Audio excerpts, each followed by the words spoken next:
Vannak gyerekek, kisfiúk és kislányok, nagyfiúk és nagylányok, akik nem annyira szerencsések, mint a többiek, mert nagyon-nagyon szegények, vagy magányosak, baleset éri őket, vagy hosszú betegségben szenvednek. Ők azok, akik segítségre szorulnak.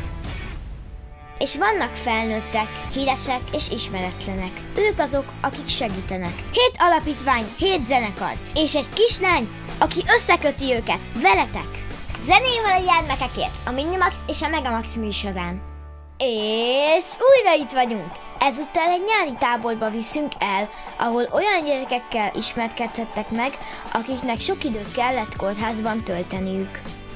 A bátor táborban viszont mindezt elfelejthetik, és olyan kalandokat élhetnek át, ami életre szóló lesz.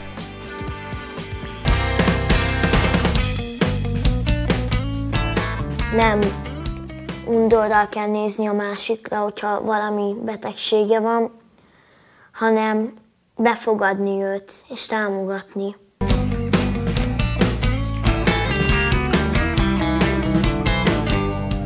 Lovasi András, a Kis Csillag énekese arra bíztat mindenkit, hogy legyenek kitartóak, mert a szív olyan erős és csapabíró, mint egy olajos hordó. A szívről mindig egy ilyen törékeny, porcelánszerű, vagy ilyen vízbe csomagolt, vagy szív, vagy szárnnyal ellátott, de mindenképp egy ilyen törékeny és ilyen nagyon óvnivaló dologról énekelnek, vagy írnak az emberek. Akkor tehát üveghang van, játszd a basszust, a verzét. 1, 2, 3, 4.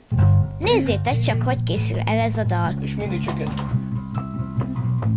Az ennyi azért izgalmasabb volt ennél, de jó, a basszustól ne várjunk el olyat, hogy izgalmas lesz, ugye?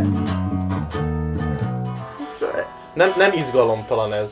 Jó, akkor figyelj, megtanítom neked a verzét, és akkor játsz volt te, úgyis te vagy a szerző, és akkor meg jobb lesz, hogyha újjal van játszva. Ha megnézitek a videóklipet, egészen különleges élményben lesz részletek.